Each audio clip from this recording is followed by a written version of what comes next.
Hey girl, you know what I'm tired of, Brooke? Tell me everything. I'm tired of role playing as a respectable woman in a world that sees me as disrespectable. You are looking so respectable tonight. How are you? What is this look? Thanks. You can't read it, dear viewers, because it's backwards, but it says daddy. Oh my God. Yeah, Because that that's really me. is a big miss. I mean, you know me, you know my life, Brooke. You know I am the quintessential daddy, of course. Yes, so you. That's Hmm. such a brand. Girl. I am, in fact, the opposite of that. I am the biggest sub that you will ever meet in your entire Well, you life. know what? But this is in the white ink that you can't see on the white t-shirt above daddy. It says looking for a. Look, That's what you can't see. it's in 1 point font. You can't even You see just it, gotta lean in there. and it's in white ink. It's right there. Yo, looking for a. Now. So, girl, and it's a crop tee because you know, like daddies always wear crop tees. Girl, yes. Oh my God, I'm in a crop top too. Well, I'm always in a crop top. Yes, girl. You know our life. You've read our memoir. Mm. Oh, okay, I'm really sorry. There was a piece of glass in my finger that just popped out. Oh God. And it's been in there for like 3 days. And I feel like it was covered dish being good luck. And I am relieved. Wow. Anyways, girl, You were role playing as an injured person. I was role playing. No, I've had glass in my, like all my fingers. So my cover for my phone broke and I was like sliding on it and it went in my finger. Oh no. Oh, Crazy shit. Saw Crazy shit. two. Saw Speaking two of role scars. play, Yes, role play. that's it. I was role playing as an injured person. Wait, I don't even know if they can see it. Let me see it. Yeah, I can see it. Wow. Trash. Anyways, that's why we're all drinking. What are you drinking tonight, Queen? I'm having a nice sensible tea. It Ooh. is a something black tea with almond moment. Love that for me. Ooh. I do too. I was really into almond lotion in college, like almond lotion as it's the smells, and they used almond oil. Mm-hmm. And Bath I and Body OD'd, Works. man. Did you say you OD'd? You OD'd on I almond OD'd. lotion? Like I can't do almond tea. I can't do almond lotion. Like I don't know what happened. I gotta revisit it. I gotta revisit. You know, it's like Yeah. that. Like oh, we were talking about with Parrot Bay. Oh my God, yes. Yes, I cannot smell, look at, talk to a parrot bay ever again. I mean, no one really should they?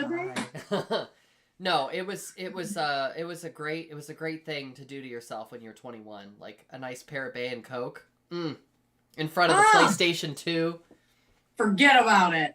I do. You know, one of the things I miss about you, and then we'll get to the topic and my hair. But one of the things I love about like how you recharge, which I know isn't really relevant, but it kind of is like you'll be like, I'm gonna make myself a stiff cocktail and play video games. And I'm like, I love that for you. Like, I think that's such a dichotomous thing. Like, I'm like, video games don't sound relaxing to me. So, like, combining like a drink with that, I'm like, that doesn't make any sense. But Mm. you just get in a zen space with it. I do, and girl, listen, I'm a Pisces sun, Pisces moon. So what that means is at any given moment, girl, I will shift into the fifth dimension. Like I am dead to the world, gone. What's the opposite of being present? I'm being absent. Yeah. I'm sitting over here being Really? absent. Like my body is here and I am astral projecting into some world where like magic potions and dragons are real. And girl, I will not be back until next Tuesday. Like that is great. And I think it's because I've done it for my whole life. Like, I came in on DOS, girl. I'm like, I That didn't is have an crazy. Atari, but I was in, like, with little, you know, characters, like, blip blopping across the screen. I was Oh, playing, like, Barbie dress up Sesame Street world.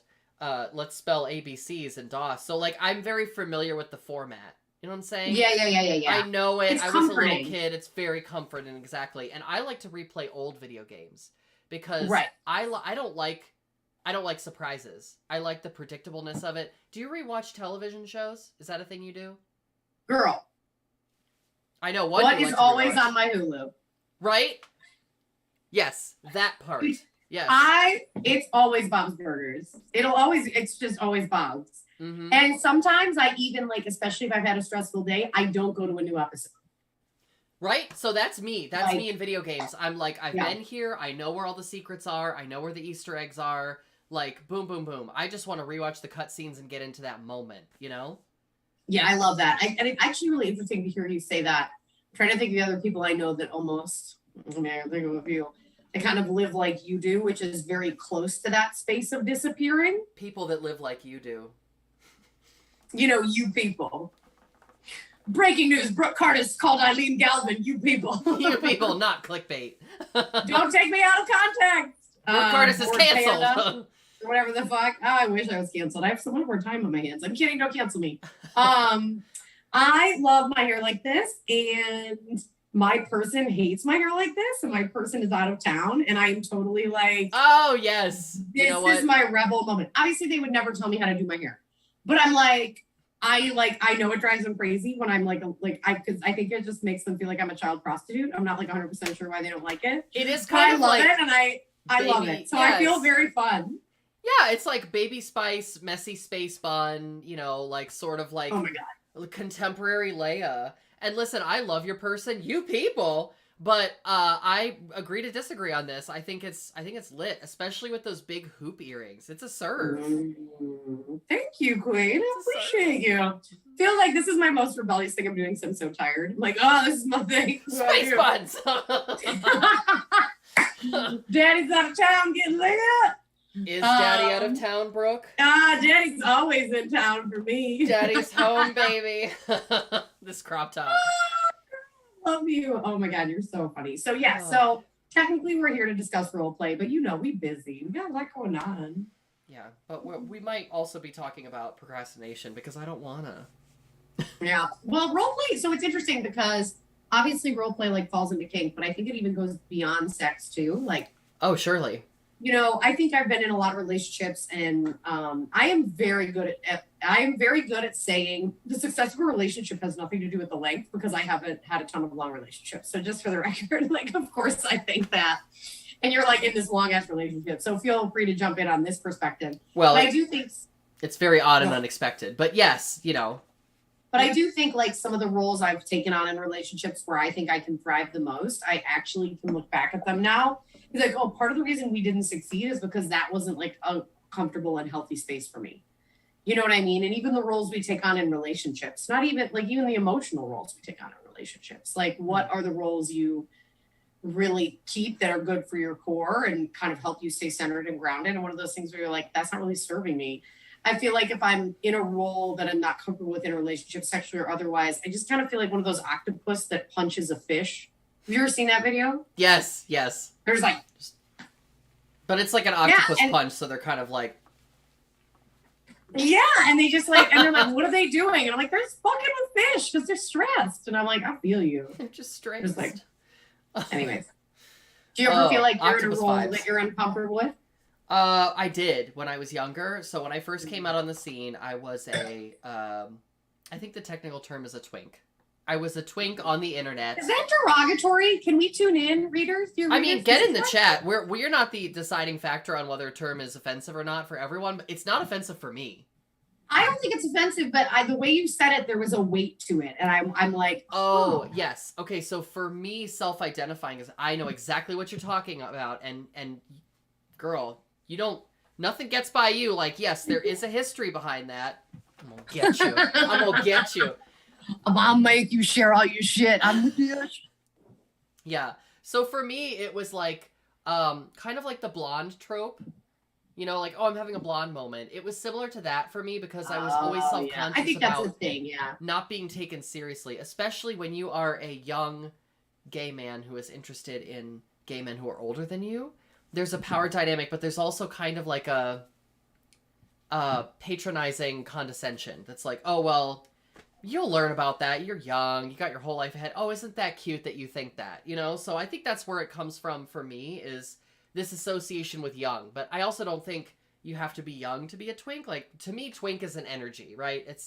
It's kind of like an element. Twink is in the eye of the beholder. Twink is in the eye of the beholder. It is a kind of role play. It's an energy that you can ascribe to yourself, that you can embody. I actually really love that because I think like in all of, oh my God, this is just so fascinating because there's so few roles for us as queer folks. Like, as I think about women, well, yeah, if you stick to the traditional things, I think there, we got to get free, but we're not free because we're all swimming in the soup of it. So even though we could leave like heteronormativity, we try to transfer it. And it's just like, of course we do. Like, we were raised in it. It's our culture. So it's not a bad, you know what I mean? But like, you know, we used to have to dress a certain way because we were all closeted because we would be killed if we weren't, to denote sex acts, right? So like Stone Butch Blues, one of my favorite books by Leslie Feinberg, absolutely fabulous read if you're a lesbian or, you know, want to kind of get an idea of lesbian culture in the 90s. You know, you'd wear a wallet chain a certain way and it would be a signal to women, you'll fuck them with a dick, which is your strap on. But like, right, like even the way our fashion and our presentation goes, I've met so many women that are butch on the streets and girl, that's not how they're showing up in the sheets. You know what I'm saying? Let's talk about that. But first, I want to ask you, Brooke, what do these chains say about me? What do these chains say about me? I think they say sensible professional lady who is leaning gracefully into her 30s. No, I've been told that I have an intimidating energy. I don't know if this is that surprising? I think that's what draws us to one another, because I bet we both get that. Yeah. And I bet for both of us, we get to be vulnerable with one another because we're at the same like energy of intimidation. Yeah, and tell me if you share this history, Brooke, but when I was growing up, I was the exact opposite of intimidating because I was a target for bullying. I was like a nerdy theater kid who liked Sailor Moon, occupying a gender where you are not supposed to like Sailor Moon, I would like to include. So I was like, seriously, like I'm trying to be in the locker room relating to the boys in gym class, and I'm like, moon, crystal, power, you know what I mean? Like it was not going to work. It was not going to work. I was destined to become this. My God, girl. Yeah, it was a lot. It was a lot. I love this for you. You know, I think I didn't speak for like the first 10 years at school. Actually, my mom loves that story because my third grade teacher called her in and was like, and they didn't have diagnoses back then like they do now. Like they don't have assessments. And I was in Catholic school and it was the early 90s and they just didn't have that. And they were like, something's wrong with your kid. If you don't hold her back, she is going to be socially inept and not be able to make connections or communicate. Oh my God. And my mom is like, I don't even know what this means. She talks at home all the time. You're just not challenging her. Fuck you. Mm-hmm. And didn't listen to the teacher. And I wanted to send that teacher a copy of my first comedy album, but she died. Sad. But, you know, like, I didn't talk because in 2 seconds in that sentence. I know, but I didn't have friends. So, like, I didn't have friends. And now, you know, I literally from that time, like from the first 18 years of my life, I am lucky enough to have 4 best girlfriends. But, yeah, you know, now, but like it really, I think maybe there is something to that you and I just kind of were epically late bloomers. So you have to develop this grit and this like toughness. Yeah. I think it was also something that I've described that I developed in the last 2 years is sort of like a callus over my person, an emotional callus, which is like things are terrible, things continue to be terrible, and so in order to adapt to that, as humans we adapt, right? So in order to adapt to that, I have formed a callus that it protects me, but it also makes it difficult for feelings to get in, and that's nothing new because I think I did that back in the day too. That's why I'm an escapist. I liked video games. I remember in kindergarten, I would just like walk around and like play with myself in my own little mental world. Yeah. Because that was what I didn't relate to the other people and like, okay, I got to fill half an hour. So what am I going to do? Right. I just like make up stories in my head.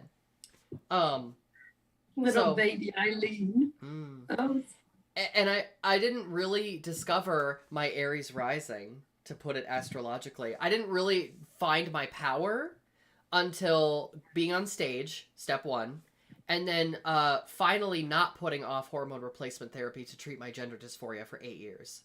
So when I went to the doctor, that was a long sentence.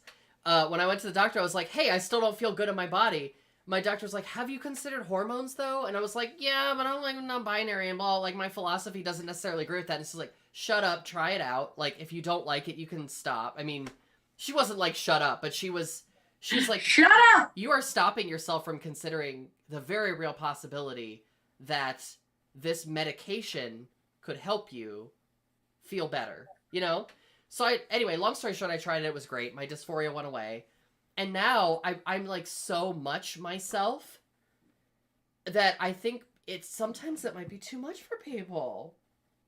You know, I remember. I say in a daddy cutoff shirt and like a little leather First cap. of all, as Eileen Galvin would tell me, do more. Do more. Never do less. But what else do you have going on? Do more. I had a long-term boyfriend, almost fiance in college, and we dated for a number of years. And I remember I was going to meet his friends in Rochester, New York. What up, Rochester? And the hills. I drove from Buffalo for Christmas to meet his friends. And it was like a huge deal, right? Because remember in college when your high school friends were like a huge deal, like inviting people home to your high school friends, like huge deal. Mm-hmm. And we're in the car right outside of the bar. It was a fabulous bar in downtown Rochester that served, you could order a pap smear and they would send you a PBR and a well shot of your choice. Just trash. You could, if you were hammered, you could order a bagged lunch and it would be a mystery and you might just get like Lunchables and Kool-Aid powder. Like just an absolute shithole. So before we go in, right? But this is like my Woodstock. Like I'm like ready. Like I'm like, no, this is my time to shine, right? He leans over and parked the car and he just goes, can you do me a favor and be a little less of yourself tonight? Nope. And I was like, sure. And I went in. Oh, well. You know what I mean? Like you don't think about it. And now like I feel really bad because I've had partners who are like, hey, it might be cold out. Like maybe you want to bring a jacket. I'm like, don't tell me to be less of myself. Yeah, right. Don't hide my light under a bushel. And they're like, what the fuck is happening? It's 30 degrees. And I'm like, I will wear a bikini to the bar. Oh, right now. If someone dared to say that to you now, nations would topple. You know what I mean? Riots in these streets. Yes, exactly. So we're here to talk about role play. Oopsie coopsie. I think we have been, honestly. I know, we truly have. So girl, let's get dishy on the role play piece. Are you into sexy time role plays? I am, and I don't want to get too into the gory details, but you know, I have a few favorite scenarios that play out. Scenarios. Yeah. But I think so. Okay, you know, let's use one that's kind of like safe and fun, and like we won't spit out our quiche at the thought of considering it, right? So you know, I like the thought of like having my papers graded by a teacher. Like, I'm not doing well in the class, and I would like to have extra credit opportunities. And that's such a common role play. Yes, that is very fun for me. I like that. But girl, you know what's even more interesting to me is that there are role plays. Tell me if this has happened to you. There are role plays that you entertain when you're with yourself, because I'm a big believer in nurturing the relationship with yourself. Yes. If you know what I mean. If you don't know what I mean, just message me because I'm not going to get into it. But if you don't know what I mean, what are you doing here? How did you get here? Maybe this is no, this isn't cooking 101. Like this is not the right classroom for you. Oh my God. But there are certain role plays that you have that are just for you, and they might be the prospect of talking about them with someone else might be kind of like embarrassing or even mortifying. So, what I'm interested in is how do you have that conversation when you're like, I want to bring someone else into the sexy fun time that is this role play that I enjoy for myself, but I'm worried about being judged if I talk about it with someone else. I have a horrific story from a couple that isn't mine where that exact thing happened. Like he shared his role play fantasy and she like laughed in his face and she's like, what's the problem? Oh no. And I was like, oh my God, like I'm surprised he's with you still. Like, you know what I mean? Because we let someone into that deep groove, kind of like what we were talking about with video games and nostalgia. It's old shit. Like it's deep shit. I love the imagery of a deep groove because the deeper the groove, the more vulnerable it is. Like if you hit someone in that deep groove, the injury is going to be much worse. Yeah. Because you have to imagine what it took for someone to use the armor metaphor to unravel. Yeah, to take their armor off and to show that to you, and then for you to just like, that's not good. Shit on it.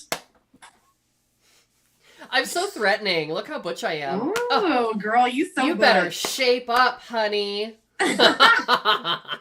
First of all, you look like Diane Wiest in the finale of The Birdcage. Remember when she's dressed up?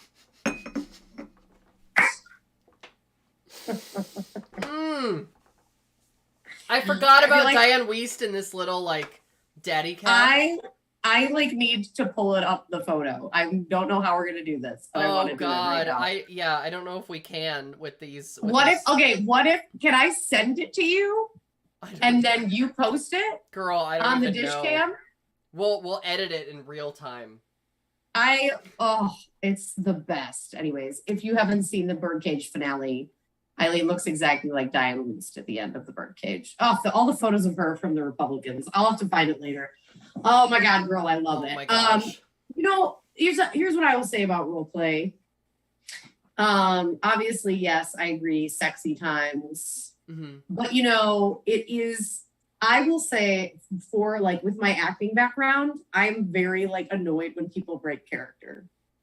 And I get annoyed. I'm like, if we're doing this, but if you're like it's just trying to break character for a minute or whatever, obviously for like safety or whatever, that's fine. But like if you're like, this is you know what I mean? You can't like join me on this journey. You need a commitment. And I'm like, I will leave you behind. Yes, like Uta Hagen, dedicate yourself. An actor prepares. Yes. Like, I'm not asking you to do like a dossier, but like I need you to fucking show up. And yeah, like keep it really simple. But you must be expected to do a decent line read.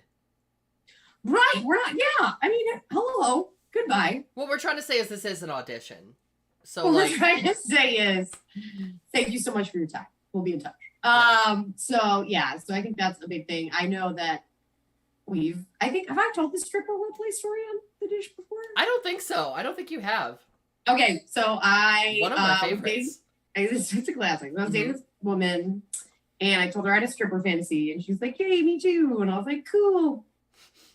And anyways, I went to the Chase Bank in the Short North. Shouts out Chase Bank. Mm-hmm. And I got my singles, and I was like, all right, I'm going to show up with my own props because I'm a considerate lover. Yeah, generous. A generous lover, one might say. A generous, wealthy lover. Ooh. And I had on my lingerie underneath my sweatpants. And I had my lingerie on under my sweatpants, and I showed up at her house, and she was also in lingerie. And we hadn't talked about who was going to be the stripper. And here's the thing about that. Face cracked. What do you do? In queer life, that's a problem because that's a problem. You're both going to be just like taking a dick and hitting it like a salmon swimming upstream. No one knows what to do. Yeah, just like feel. Girl, you know what? That's the real. Why is no one talking about the straight privilege of you knowing exactly what your gender role is in that moment? Oh my God, I was just talking to someone who just came out as queer, and she's like, "Tell me how to have sex with women," and I was like, "Here's what you have to remember: you have to completely throw out the playbook because the end is not penis and vagina penetration. That's not the end goal." And it's so confusing, especially if you're just coming out. It's like, wait, what do you mean? Get out. Get out. Get out. What are you doing here? How did you get this number? Yeah. So, and she's like, oh my God, I've never thought about that. And I was like, here's the thing. You just have to make it sexy talking about it leading up to the first time. Mm-hmm. And that's my plan is like, always talk about it. And you can make it sexy. You don't have to be like, all right, what are your do's and don'ts? Like, you know what I mean? You can make it fun. Yeah. But especially with role play too. Yeah. You don't have to be like fill out this worksheet, but you do have to have some conversations and you have to be willing to expose those deep grooves in yourself. We have to be willing to be vulnerable. Relationships are an investment. They are an emotional investment. You have to make yourself vulnerable in order to get the good stuff. You know what I mean? Yeah. And I do. You know what this conversation is making me think of is that we think of role play as something that is special or unusual or I don't know, something that only kinksters do. But here's the thing, in the realm of queerness, and I would even say beyond what's beyond queerness, Brooke? The straights. For everyone, right? Okay, all joking aside, for everyone, what we think of as role play is actually how do you want to be treated? How do you see yourself? How do you express yourself? How do you feel fulfilled and sexy and pleasurable with yourself and with other people? That's what we're talking about. Because if you don't think about that stuff, you might have some unpleasant stripper fantasy surprises. Girl, tell me about it. I also just want to like point out how joyous it is. Like, I think I can't gloss over this enough. I don't want to gloss over this. Like, Mm-hmm. I have had some people in my life who've been in my life for a long time come out to me recently.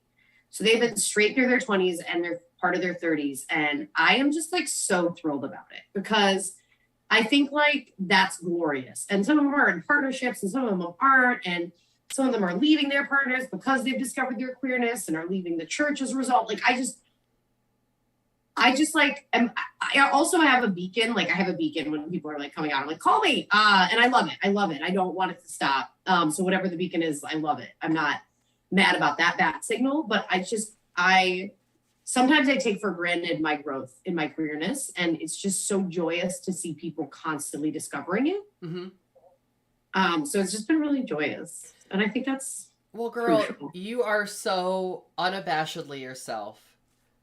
You project an aura of safeness for other people. You familiar with this idea of a buff in Dungeons and Dragons? No. Okay, all right. So nerds, geeks, get in the chat. Get in the chat. So a buff is like an aura that is around. It's an ability, and it's a passive ability of an aura that exists around a character, so that when people step in, they get this additional benefit that like radiates outward from this person. So Brooke, I think you have a buff of acceptance, safety. You are very intelligent and well read, so I think people are just like, well, I feel safe around this person. She's super rad. She'll probably know at least where to point me in the right direction. So it doesn't surprise me at all that people are like, you know what, if I'm gonna come out, maybe I should come out to Brooke. It's great. It's like it literally makes my day. I'm just like, oh my God, yes, leave him, girl. No, I'm just kidding. Not always. She girl, chose closing violence. thoughts on role play. We're almost at time. What? Oh, there's so much left unsaid. I guess all I can say is like, I was gonna say porn is not a 4-letter word. Listen, this is, and then I realized it is a 4-letter word. She's a linguistics master's, ladies and gentlemen. There's slime. Sexy. I was gonna say, I think we should try to destigmatize porn while being critical of the industry as something that is very exploitative. But listen, I'm here to tell you that there are resources out there. This is like the positive thing of being on the internet as an adult. It's easily accessible. There are lots of resources for you to explore. What makes you feel like sexy and fine and fulfilled and foxy and feisty. There's lots of resources out there. It's literally like an internet library where you can go out and just think, does this work for me? You know? Right. Just think about how it makes you feel. Just try it on like a garment. And then if it doesn't work, just like a garment. And if you don't like it, just take it off. It's okay. There's plenty of other things. You don't have to do everything. So I love that. Segueing into my second thing, I have a brief story, which is I was in a theater production, or I was gonna do a theater minor in undergrad briefly, and I decided not to. But I was in a traveling show for children about the 3 Billy Goats Gruff. Yes. And it was about bullying. So it was like the best community theater. We had to get up early in the morning, pack up a van, and go to like a high school and like yes, middle school, and like put up the set and do this show. It was amazing. I was the littlest Billy Goat Gruff, by the way. Of course you were. I was the littlest one. But one of the members of the cast came in one morning, and we were putting our face on. And he was just very aggressively putting on eyeliner. He was clearly upset, but we didn't want to necessarily ask what happened. Yeah. And then he just threw the pencil down on the vanity and said, "Am I a bad gay because I won't do anal?" And you know what? The answer is no. You're not a bad gay because you don't want to do anal. You should not be expected to do certain things simply because you are a woman or a bottom or a top or gay or trans, whatever the case might be. Or if you have sex buns. Or what did you call them? Space buns. Even if you have space buns. I thought you said sex buns, and I thought that's what they were called for a second. I think they're just space buns. But we'll see how the night goes, girl. Yo! Yeah. So all I'm trying to say is evaluate, investigate, break some of those things down, even that you have on yourself. Because you don't have to carry all that. All you have to do is be sexy and like come. You know what I mean? That's all you have to do. I think that's good closing. I think that's a good closing. I think that was actually going to be our tagline, but it didn't make it through the focus group. So the focus group reacted ambivalently. I guarantee it wasn't ambivalent. Yeah. Y'all, we will see you next Tuesday and every Tuesday on Covered Dish. Give a shout out to my amazing co-host and daddy lover, Eileen Galvin. And I'm Brooke Partis. Follow us on Instagram, on Facebook, like us on YouTube, and we will see you next Tuesday on Late Dish. All right, see you Tuesday, loves. Daddy loves you.